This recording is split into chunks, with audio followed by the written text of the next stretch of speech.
Me llamo Aurora y tengo 68 años. Llevo tanto tiempo existiendo para los demás que ya casi no me reconozco ni cuando me miro al espejo, con esas arrugas profundas y la mirada cansada. Mi vida siempre fue de otro. Nunca me quejé. Nunca había sido de protestar, ni siquiera de soñar demasiado. Me educaron para soportar, para ayudar y sacrificarme. Así lo aprendí de mi madre, y ella de la suya. Pero en mí los sacrificios se quedaron marcados como cicatrices que me arden por dentro. Hoy mi casa está fría. Los azulejos de la cocina parecen escupir un frío húmedo que sube por los pies y me anuda los tobillos. Hay platos amontonados porque a veces no tengo ganas ni de lavar. La madera gastada de la mesa familiar está manchada de café y lágrimas, pero nadie más lo nota, porque ya casi nunca hay visitas. Mi vida es el reflejo de esos muebles viejos y apilados, de los relojes parados y las cortinas grisáceas. Todo parece detenido,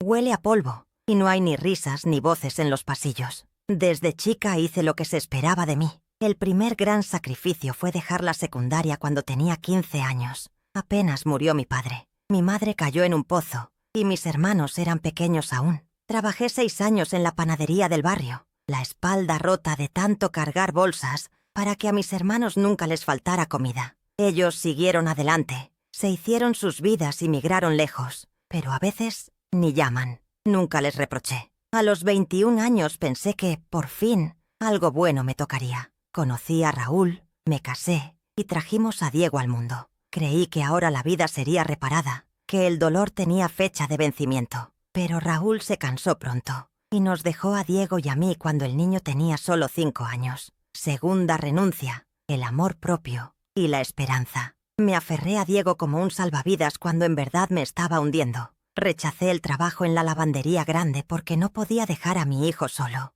Preferí limpiar casas ajenas y costurar en las noches para controlarlo de cerca, aunque ganara menos. Así pasaron los años y me adapté. Tercer sacrificio, más doloroso todavía. Vendí el recuerdo más preciado, mi anillo de compromiso, aquel pequeño círculo de oro que guardé casi como un talismán. Se lo entregué a un hombre en la joyería para pagar la matrícula universitaria de Diego. No era mucho dinero, pero era lo único mío, lo único que me quedaba de la vida antes de que todos se fueran. Sufrí en silencio. Al salir tuve que sentarme en la vereda para no marearme, pero después llegué a casa con la cabeza en alto y le escondí las lágrimas al chico. Una vez, cuando Diego cumplió 17, invitó a un grupo de amigos a casa. Había desorden, humo, risas y alcohol. Yo, en silencio, limpiando la cocina y recogiendo los vasos sucios detrás de ellos. Una chica le preguntó, ¿y esa señora es tu abuela? Diego rió.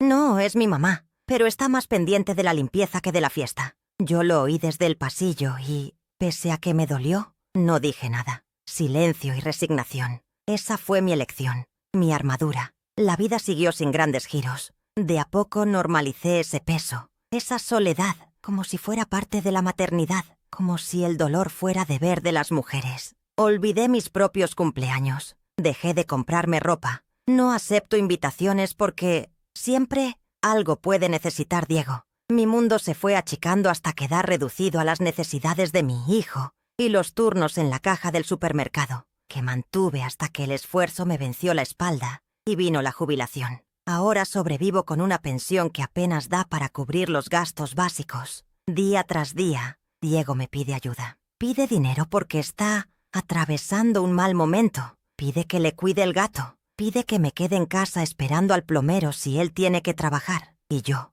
siempre disponible. Los vecinos me ven como la señora que ayuda en todo, la que no se mete en problemas. Algunos la saludan con educación. Otros me miran de reojo como si no existiera. Para Diego, hace tiempo dejé de ser persona y me convertí en servicio. A veces, en el silencio de la noche, mientras todo duerme, pienso en mis propias necesidades, en los sueños que guardé tan hondo que ya no los puedo desenterrar. Me falta amor, me falta compañía, me falta alguien que me pregunte qué quiero hacer, si tengo hambre, si algo me duele. Estoy cansada, pero, sobre todo, me siento invisible para todos los que se acostumbraron a recibir algo de mí. Recuerdo una noche lluviosa cuando Diego tenía apenas 7 años. Regresé de trabajar empapada y con fiebre. Él dormía tibio en la cama, y yo me senté al pie de la cama a mirar cómo respiraba. Pensé, mañana será diferente, pero el mañana nunca llegó. Otra tarde, en el salón del barrio,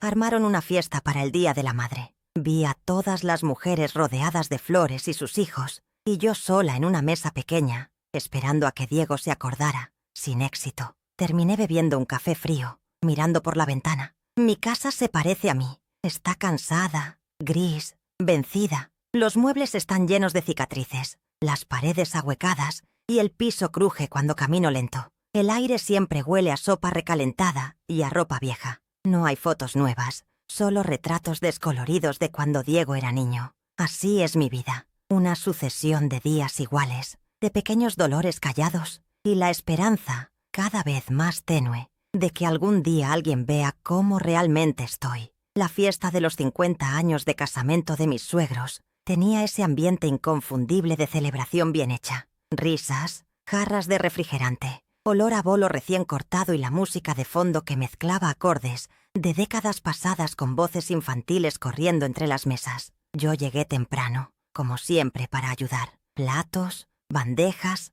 copas, limpiar un derrame en el suelo, reponer los dulces cuando se acababan. Poca gente notaba mi presencia, pero ahí estaba yo, sudando ligeramente bajo la blusa azul que, pese al calor, cubría cuidadosamente mis brazos. Sentía el zumbido de la conversación, el aroma dulzón de las flores artificiales de la mesa principal y el cosquilleo de una expectativa extraña. Hoy, pensé, tal vez me agradezcan por todo. A mitad de la tarde llegó la familia entera. Nuestros hijos, Daniel, siempre tan sonriente, y Renata con la costumbre de mirar el móvil incluso en medio de la algarabía, se acercaron solo lo justo para dejarme los abrigos. Agradecí silenciosamente por sus presencias, aunque ambos se fundieron de inmediato en sus grupitos, riéndose y comentando en voz baja algo que nunca incluía mi nombre. Mi esposo Luis se pavoneaba con aire orgulloso de hijo homenajeado, la camisa nueva marcando su barriga,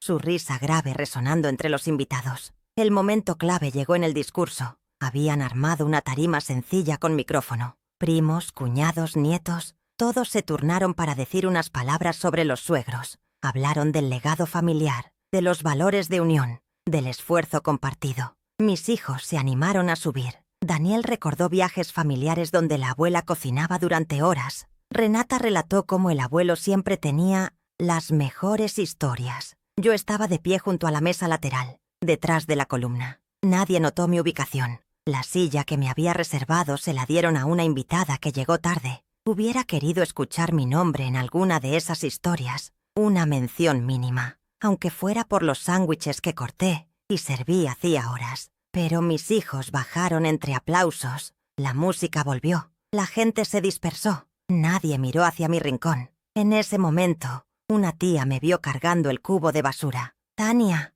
si puedes recoge los platos de la mesa del fondo, por favor». Ni un gracias, ni un «¿has comido algo?». Solo órdenes. Sentí el ardor de las manos pinchadas por vidrios rotos al vaciar una copa despostillada. El ruido sordo del salón rebotando en mis oídos, el estómago replegado como si guardara el apetito para otro día. Me acerqué a Luis, buscando una palabra. Estaba rodeado por amigos, bromeando con una copa en la mano. «¿Puedes llevar esto a la cocina?», me dijo, colocándome una bandeja en los brazos sin mirarme. Asentí con una sonrisa automática. En la cocina, el aroma ácido del detergente me devolvió a mis pensamientos. ¿Dónde estaba yo? La mujer que cocinó toda la noche anterior, que armó recuerdos en silencios, que dejó su nombre atrás para no interrumpir el momento de nadie. Sentí las piernas temblar bajo el peso de tantas acumulaciones. Una punzada en la espalda, un calor desagradable en la cara, el impulso de llorar pero sin darme el permiso para hacerlo. La gota final fue escuchar, mientras regresaba al salón, una charla entre mi hija y una prima. La mamá de Daniel siempre está corriendo, ni parece que disfruta nada. Se rieron bajito. Me detuve al escuchar mi nombre en tono despectivo, como si yo fuera apenas parte del mobiliario. Sentí la música subiendo de volumen, el sonido de copas chocando, las risas dispersas. Vi los colores de la celebración, pero todo parecía cubierto por una capa opaca de invisibilidad. Nadie me preguntó si quería sentarme. Nadie mencionó mi nombre al repartir recuerdos o agradecimientos. Nadie me incluyó en las fotos familiares que después vería en redes, siempre tomada por sorpresa, desenfocada y al fondo. Solo una mirada de compasión, fugaz, de la sobrina más joven, que se limitó a decir en voz baja: «Tía, ¿necesita ayuda?». Negué con la cabeza, más por costumbre que por orgullo. El salón lucía ahora para mí rodeado de voces ajenas, de platos que debían limpiarse de inmediato y tareas que parecían infinitas. El aire olía a fiesta para todos, menos para mí, cuyo cuerpo recogía los restos mientras mi mente se encogía entre las paredes de esa cocina. Mi corazón pulsaba acelerado, en silencio y soledad, como si apretara entre las manos todo lo que nunca había pedido. La puerta del salón del club social todavía resonaba en mis oídos mientras caminaba por la acera iluminada por faroles anaranjados. El aire era espeso, húmedo y cargado de fragancias de jazmín y gasolina. La bolsa de compras apretaba el pliegue de mi brazo, casi cortándome la circulación. Cada paso sentía el ardor en mis pies envueltos en zapatos viejos, los mismos que usé en bodas, bautizos y funerales de la familia. Esta vez, sin embargo, sentía algo distinto, una mezcla extraña de alivio y dolor, como si estuviera saliendo de una anestesia. Mirando escaparates cerrados y las sombras reflejadas en las vitrinas, me crucé a mí misma de hace 20 años, la madre joven, con la mirada agotada, la esperanza aún intacta. Recordé la noche en que mi hija llegó borracha a casa y me gritó que yo no entendía nada de la vida. Recuerdo con claridad su aliento a licor y ese desprecio seco en sus ojos. Aquel día solo apreté los labios y recogí los vidrios rotos, diciéndome a mí misma que era normal, que así era el amor. Me tragué el llanto por miedo a que los vecinos oyeran. Me convencí de que era lo correcto. La caminata hasta casa fue un desfile de escenas dolorosas y, sin embargo, reveladoras. La tarde en que falleció mi padre, mi hermana descargando el peso de la organización del velorio sobre mis hombros, diciéndome que yo no servía para nada importante, pero sí para limpiar y dar café a los visitantes. O aquel cumpleaños de mi exmarido cuando todos aplaudían mientras él me ignoraba, excepto para decir que la torta salió seca. Yo sonreía, eso sí,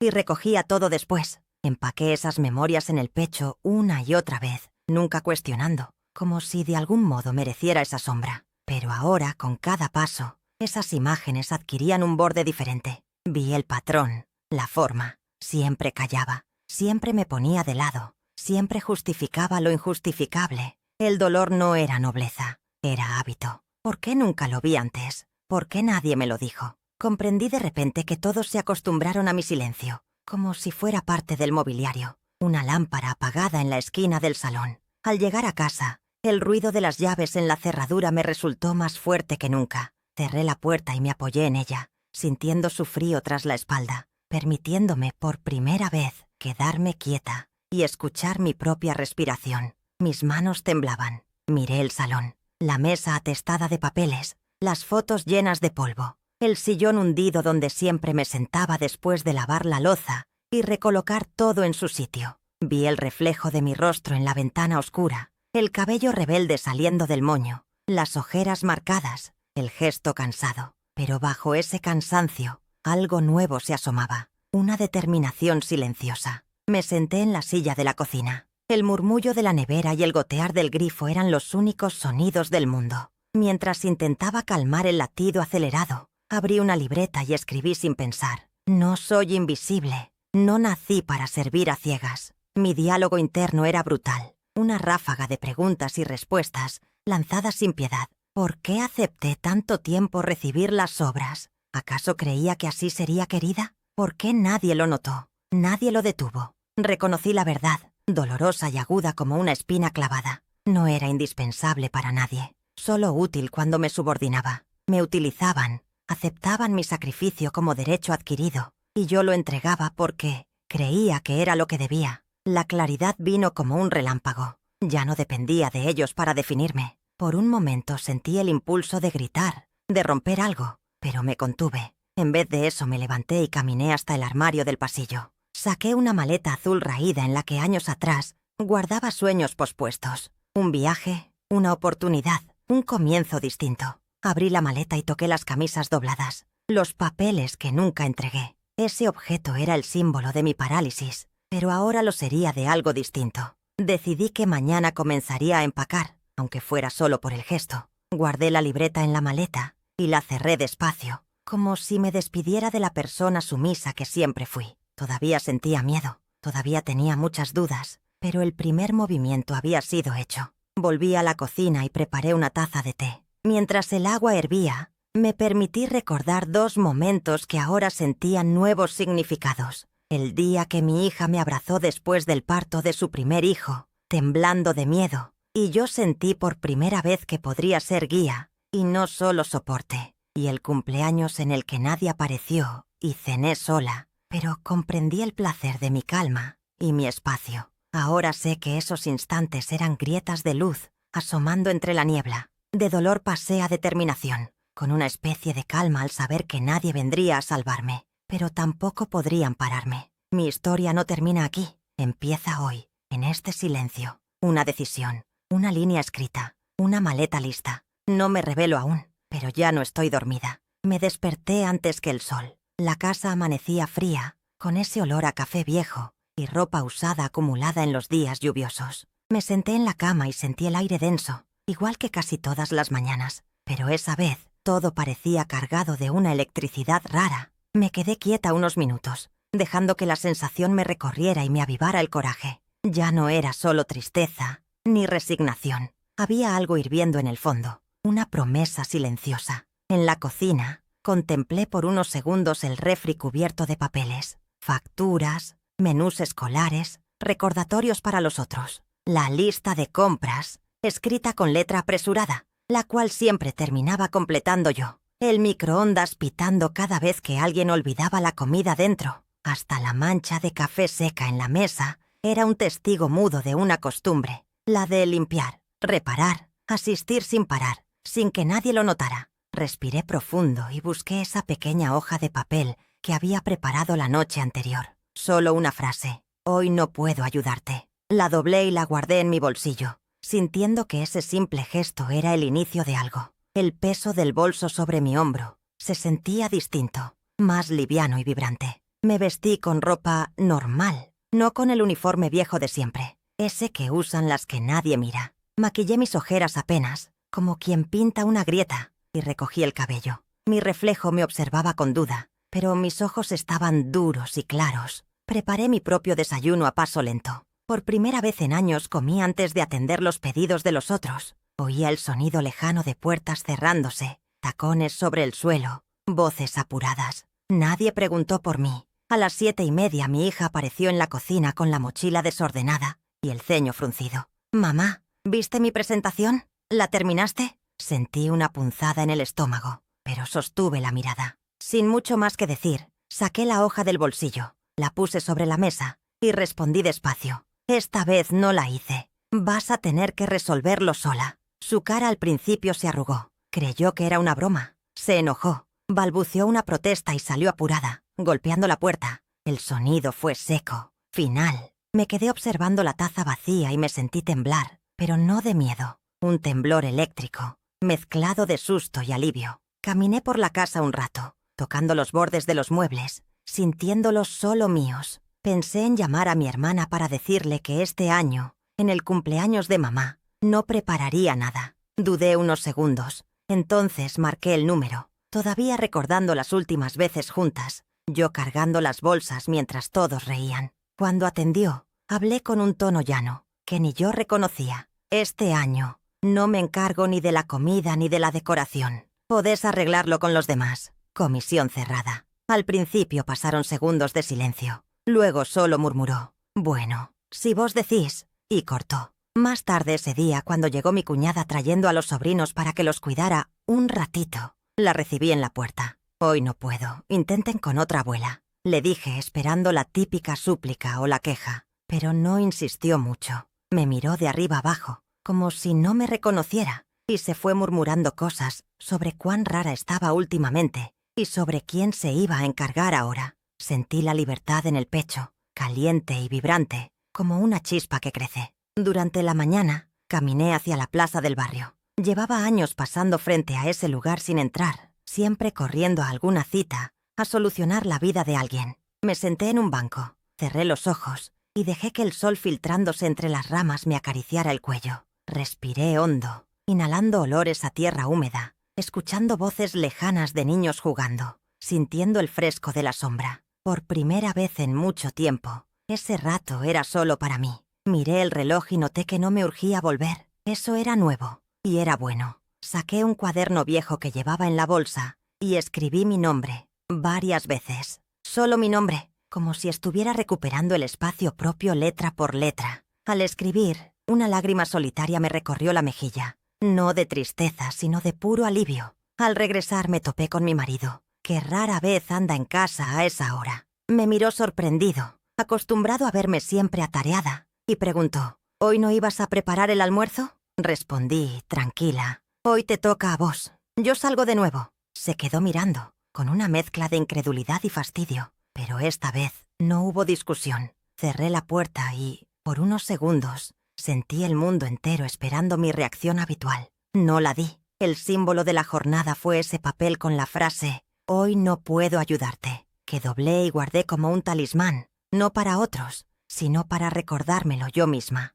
Cada pequeño acto, cada no, discreto, se fue acumulando para darme confianza. Me sentía viva y nerviosa a la vez, como aprender a caminar con pasos torpes, pero firmes. Al caer la tarde preparé un té y me senté junto a la ventana, dejando que mi mente vagara entre recuerdos. Pensé en todas las veces que postergué mi vida. Recordé escenas antiguas con una claridad nueva. Dudé, por un instante, si lo que hacía era justo. Me asustó sentirme tan ajena al deber de siempre. Pero en esa tensa calma, una voz suave emergió. «Sos valiosa aunque no seas útil para los demás todo el tiempo». Y eso, por fin, era suficiente para mí. Mi cuerpo, cansado pero liviano, se fue relajando. Por primera vez, el día era mío, sin tener que justificarse ante nadie. Antes de dormir, me prometí guardar ese papel y repetirlo mañana si era necesario, porque el ciclo había empezado a romperse. No con escándalo, sino con una firme y silenciosa decisión. La mañana siguiente, el sonido repetitivo del teléfono rompió el silencio de la casa. No contesté. El sol atravesaba las cortinas, lanzando manchas doradas sobre el piso, un contraste gritante con el frío que sentía por dentro. Los mensajes comenzaron a amontoarse, uno tras otro. Primero la voz de Clara, mi hija. «¿Por qué hiciste eso, mamá? Habla conmigo». Luego mensajes de audio de Lucio, mi exmarido, con ese tono amenazante disfrazado de preocupación. «No sé qué te pasa, pero esto no está bien. Piensa en la familia. No hagas locuras». Una tía, siempre mediadora, me escribió, «Todos estamos preocupados. Habla con Clara. Lo que hiciste no es normal. Ven a casa. Estamos todos aquí». Su voz de consuelo tenía filo. Empezaron a visitarme sin avisar, llamando fuerte el timbre, intentando convencerme a regresar a la vieja rutina. No abrí la puerta. Me quedé sentada en el sillón, sintiendo la reverberación de cada golpe,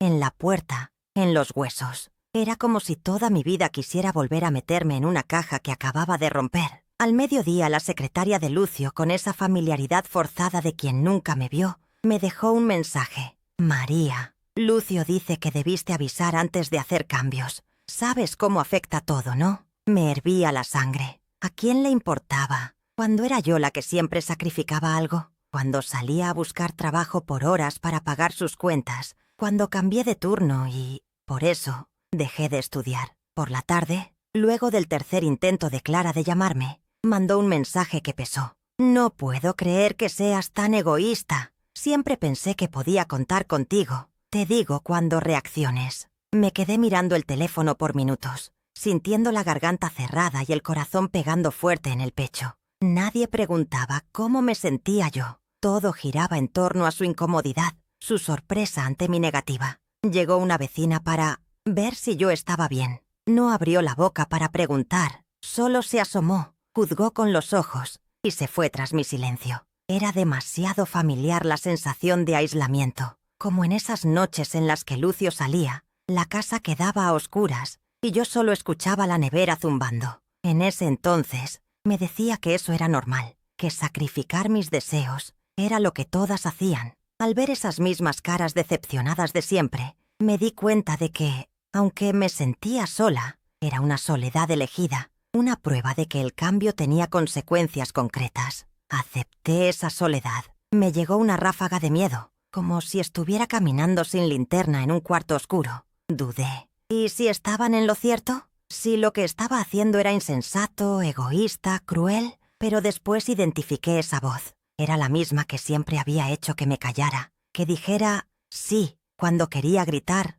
no. Respiré hondo y la silencié. Fue cuando Clara mandó una nota de voz, entre sollozos, reprochándome por no estar en la presentación de la nieta, que sentí la tentación de ceder. Por un momento, abrí la galería de fotos, vi los rostros familiares y casi marqué el número, pero mis dedos se detuvieron. Volví a cerrar los ojos y sentí el peso del cuello, aliviándose un poco. Esta vez no iba a caer. Bloqueé los números, apagué el celular y abrí la ventana. El aire tibio rozó mi cara, trayendo olores de pan tostado y café de los vecinos. Era la tarde más tranquila que había vivido en mucho tiempo. Me preparé un té, me senté junto a la ventana y por primera vez disfruté ver las copas de los árboles moverse sin prisas, sin interrupciones. Esa noche dormí. No perfectamente, pero dormí. Soñé con una versión de mí joven, corriendo por un campo, sin nadie gritando mi nombre ni exigiéndome nada. Fue la primera noche en años que no me sentí culpable por pensar primero en mí. El día siguiente comenzó igual. Llamadas ignoradas, mensajes abundando. Lucio apareció en la puerta, con las manos en los bolsillos, el ceño fruncido, hablando lo suficientemente alto para que los vecinos oyeran. «Estás volviendo loca a todos, María. Si no te importa por ti, piensa en tu hija. Hay cosas que no se hacen». Yo siempre supe que eras inestable. No contesté. Lo miré detrás del vidrio, con una calma que me sorprendió. Se fue refunfuñando, murmurando algo sobre buscar ayuda legal. La vieja táctica del miedo. Sentí un escalofrío, sí, pero duró poco. El silencio después de su partida retumbó como una victoria silenciosa. Al caer la tarde, Laura, la mejor amiga que tuve durante años, me llamó. «Mira, solo te digo esto porque te quiero. Nadie te reconoce, todos dicen que cambiaste. No sé si puedo seguir apoyando esto, pero si necesitas hablar, aquí estoy». Supe entonces que también perdería algunos aliados.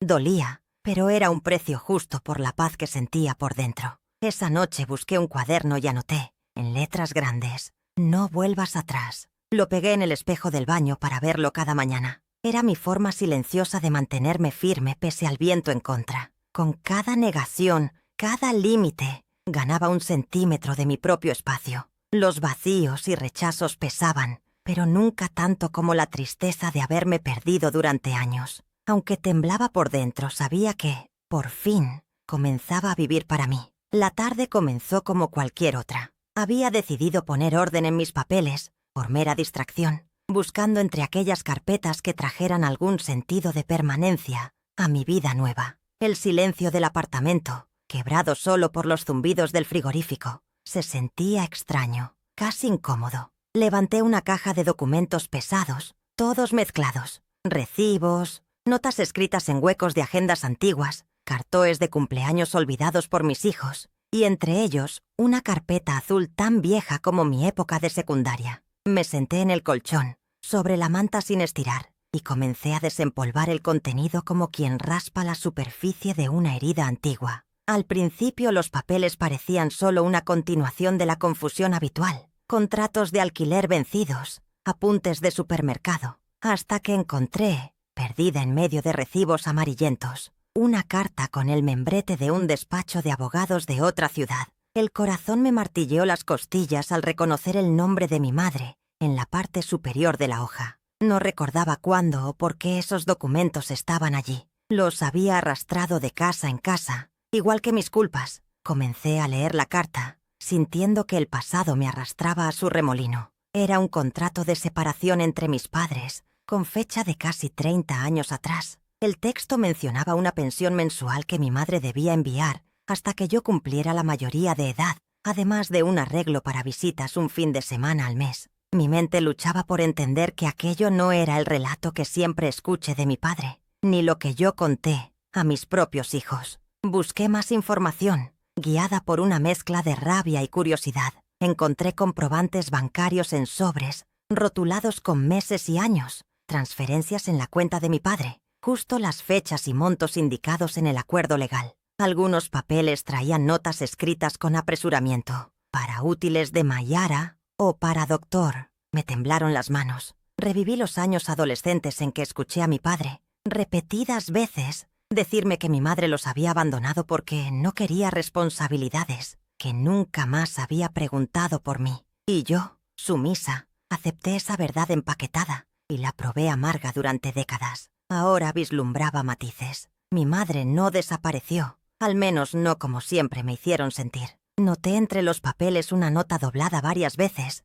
escrita con una tinta ahora descolorida. Era de mi tía, dirigida a mi padre. Gracias por dejarme hablar con Mayara ayer. Pienso que no tiene sentido seguir ocultando. El resto era ilegible, borroneado por lágrimas antiguas o por el tiempo. Pero sentí, de pronto, que toda mi vida había estado sostenida por silencios pactados, ajenos a mi voluntad. Me quedé un buen rato sentada, el papel en la mano y la cabeza entre las rodillas. Volví, involuntariamente, a la memoria de mi última Navidad en la antigua casa. Recordé a mi madre sentada en la cocina, la voz apagada y persistente de mi abuela en el pasillo, y la puerta de la habitación de mi padre siempre entornada. Ahora comprendía el significado oculto en ciertas miradas, tan solo intuiciones cortadas por mi necesidad infantil de no preguntar. Ese flashback dolía, pero me había brindado otra capa de la verdad. La rabia fue reemplazada lentamente por un cansancio hondo, un alivio contradictorio. ¿Cuántos años me privé de buscar la historia completa por miedo de destapar dolores más grandes que yo misma? Me invadió una tristeza sin lágrimas, una madurez forzada de golpe. Ni siquiera era una traición concreta, sino descubrirme viviendo bajo una cortina de medias verdades. Me paré, casi tambaleando. Llevé los papeles a la mesa del comedor. Los extendí todos para verlos a la luz del atardecer que entraba por la ventana abierta. El ambiente tenía el olor denso de las tardes viejas y el sonido atolondrado del tráfico en la calle. Reconocí que existía otra versión de mi infancia, fuera del sacrificio, fuera de la abnegación inútil. En la soledad de mi apartamento, decidí que no podía seguir cargando la vergüenza ajena. El hallazgo, lejos de hundirme, me permitía soltar años de rencores. Comprendí que mis sacrificios por mi familia habían sido construidos sobre un terreno movedizo. No era la cuidadora abnegada que sufría por todos, mientras a nadie le importaba su dolor. Era una mujer inducida a una existencia de culpa y deudas inventadas. Encendí una vela y, casi en un ritual improvisado, toqué carta por carta, como si cada una me rozara la piel. Miré mis propias manos, las líneas profundas de tanto limpiar, cuidar, renunciar. Pensé otra vez en la voz de mi madre. La última vez que la escuché fue por teléfono, cuando tenía 20 años, y preparaba la mudanza con mi entonces futuro esposo. Ella me dijo con una voz cansada: «No pienses que todas las verdades que te contaron son la única forma de tu vida». Yo, impaciente, colgué antes de escuchar el resto. Al armar el rompecabezas de papeles y recuerdos, supe que necesitaba buscar a mi madre, aunque solo fuese para acabar de una vez por todas con las sombras. Era la oportunidad de desprenderme del papel de víctima, de reclamar para mí el derecho a entender y decidir mis próximos pasos. Esa noche no quise dormir. Me serví una taza de té y me acerqué a la ventana. Miré la calle iluminada y la vida ajena que seguía imperturbable allá afuera. Sentí la libertad como una bocanada de aire fresco. Ni alegría total, ni tristeza absoluta. Solo una sensación nueva de ligereza. Guardé los documentos en una caja distinta, no para esconderlos, sino para tenerlos a mano cuando estuviera lista. Lo que antes habría sido un golpe, ahora era apenas una verdad necesaria. Sabía por fin que no era culpable de las renuncias de otros, ni tampoco tenía por qué seguir sacrificando mi historia, ni mi futuro, por relatos ajenos o por dioses familiares caídos hace tanto. El futuro seguía indescifrable, sí, pero mi historia, a partir de ahora, iba a ser mía. Me senté en el sillón de la sala, con la carta abierta sobre mis rodillas, los dedos apretados hasta marcar la piel. Había pasado la noche casi en blanco, repasando una y otra vez las palabras que había leído, las frases embriagadas de mentiras, cuidadosamente guardadas durante tantos años. No lloré, ni esa madrugada ni ahora. Lo que sentía era un martilleo mudo en la cabeza y una presión en el pecho que se negaba a ceder. Observé la luz que entraba por la ventana. Apenas el sol comenzaba a asomarse, tiñendo de naranja los muebles gastados. Respiré hondo y supe que había llegado el momento. Llamé a Mariana temprano, demasiado temprano quizá, pero ella respondió en el segundo tono. ¿Pasa algo con papá?, preguntó, la voz entre impaciente y áspera. Necesito hablar contigo, con los dos, dije. Breve silencio. ¿Otra vez? Hoy está complicado. Corté su excusa en seco. No voy a pedirles permiso. Los espero después del almuerzo. Y colgué. La calma me resultó ajena, como si algo mucho más grande me sostuviera por dentro. Durante las horas siguientes, limpié la mesa de la cocina y guardé todas las tazas desparejadas en una caja. Ordené los papeles acumulados, pero dejé la carta en el centro de la mesa, visible. Cada objeto parecía adquirir un nuevo significado bajo la luz. Los adornos polvorientos, la pequeña planta seca en la repisa, el sonido de mi propio andar por el piso frío. La casa entera era el escenario de mi transformación. Un poco después de las 2 de la tarde, escuché ruidos en la puerta. Mariana llegó primero, con sus pasos apresurados y esa forma de mirar todo con desdén. Detrás, mi esposo, ex-esposo, corregía ya dentro de mí, de rostro cerrado, las llaves tintineando en la mano. No se sentaron. Mariana cruzó los brazos y aguardó. Él apoyó las palmas sobre la mesa, rígido, como si así sostuviese el mundo. No di rodeos. Hoy voy a terminar esta historia. Ya basta de fingir, de esconder. He descubierto todo. Su mirada se movía entre mi cara y la carta. ¿De qué hablas ahora?, murmuró él, apenas moviendo los labios. De las mentiras, de lo que callaron, de la manera en que construyeron mi vida sobre la base de medias verdades. Aquí está la carta. La levanté levemente, con su puño y letra. Ya no pueden negarlo. Mariana soltó una risa corta. Otra paranoia tuya. Vas a arruinarnos el domingo por tonterías. Sentí en el estómago ese picor antiguo, pero no me acobardé. He dedicado mi vida entera a ustedes. Me apagué, me hice invisible para que ustedes brillaran. Y todo, incluso el sacrificio, lo hice sin saber la verdad. No puedo seguir así. No quiero. Mis palabras salieron lentas, firmes, y por un instante vi en sus rostros la duda. Él intentó recuperar el control. Te estás dejando llevar por cosas del pasado. Ya hablamos de eso. Y aunque hubieras sufrido, fue tu decisión quedarte aquí. Nadie te obligó a nada. Mis manos temblaron, pero la voz se mantuvo estable. Eso mismo. Elegí porque no sabía toda la historia. Porque confié en ustedes más que en mí. Hoy ya no. Mariana tiró el bolso sobre la silla. ¿Vas a hacer un espectáculo ahora? Toda la familia se van a enterar de tu drama.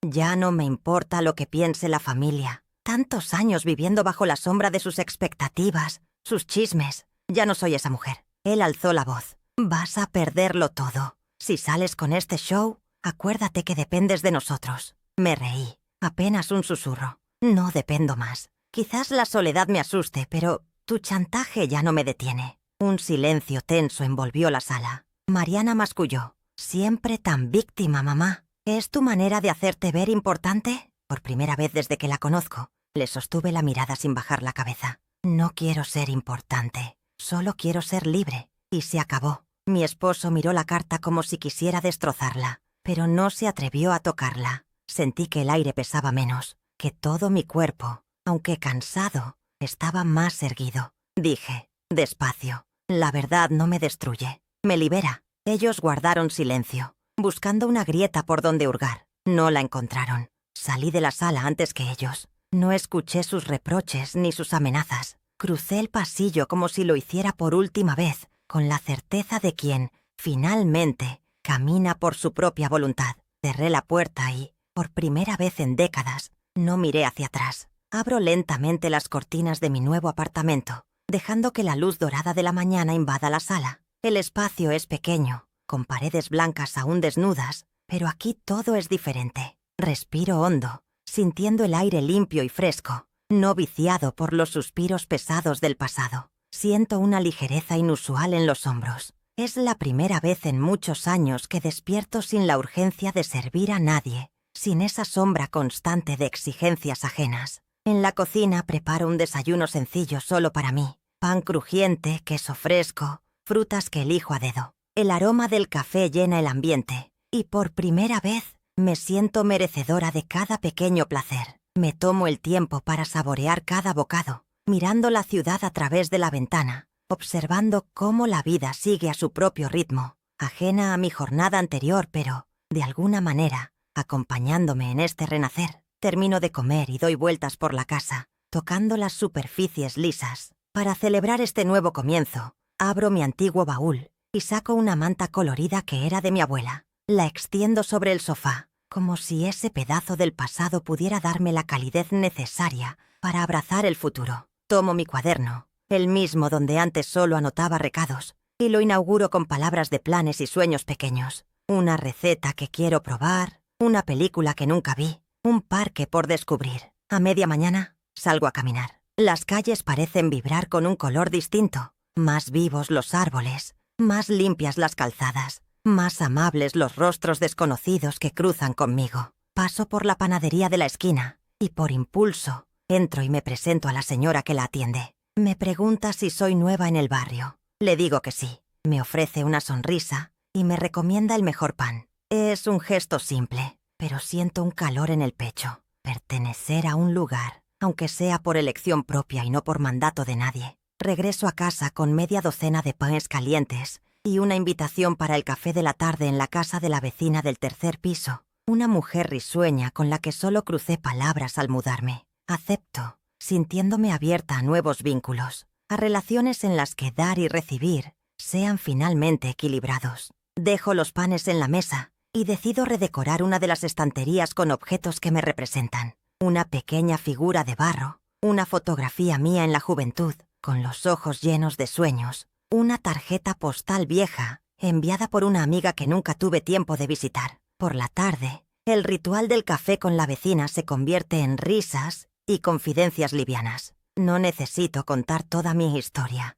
ni justificar decisiones. Solo me dejo llevar por la calidez de una charla genuina, sin presiones ni expectativas. Percibo, en su modo de escucharme, un respeto que hacía tiempo no sentía. Mientras el sol cae, paseo con ella por la plaza, entre niños jugando y ancianos que disfrutan mate y conversación. El aire huele a pasto recién cortado y a vida corriente, esa vida que por tanto tiempo me pasó de largo. De vuelta disfruto de un baño largo y tibio. Cierro los ojos y dejo que el agua limpie no solo mi cuerpo, sino también los residuos pegados de viejos sufrimientos. Me miro al espejo sin esquivar mi reflejo. Noto las marcas de los años, pero ahora no las leo como grietas, sino como la cartografía de mi resistencia. Tomo tiempo para elegir una ropa cómoda, jamás elegante por obligación, solo por ganas, y me siento frente a la ventana abierta a escribir cartas, no para enviar, sino como puentes de cierre y reconciliación con partes de mi historia que ya no duelen. Algunas las rasgo enseguida, otras las guardo. Antes de dormir, me regalo un último paseo corto por el apartamento. La casa está en silencio, pero no es soledad, es paz. Leo unas páginas de un libro comprado esa mañana, eligiendo cada palabra como quien saborea un manjar. Recuerdo, sin pesar, los sacrificios antiguos y, en vez de melancolía, siento gratitud por haber sobrevivido para llegar aquí. La noche cae, la ciudad murmura bajo mi ventana y enciendo una vela. Pequeño gesto simbólico. Cada día me permito encender mi propia luz, sin culpa. Envío un mensaje simple a una amiga reciente. Gracias por estar cerca. Recibo una respuesta cálida, llena de aliento y ganas de encuentro sincero. El intercambio me ancla al presente y me proyecta al futuro. Me acuesto abrazando la certeza de que, ahora sí, soy la dueña de mi historia. El pasado dejó de ser cadena para transformarse en cimiento. Aquí, con cada mañana, me atrevo a imaginar más, a ser más, a elegir por mí y para mí. Mañana traeré flores frescas para el balcón, plantaré hierbas en una maceta nueva, escribiré versos sin miedo de no gustar. La vida no se ha vuelto perfecta, pero finalmente me pertenece. Y, al cerrar los ojos, repito en voz baja, nunca más me apagaré por nadie.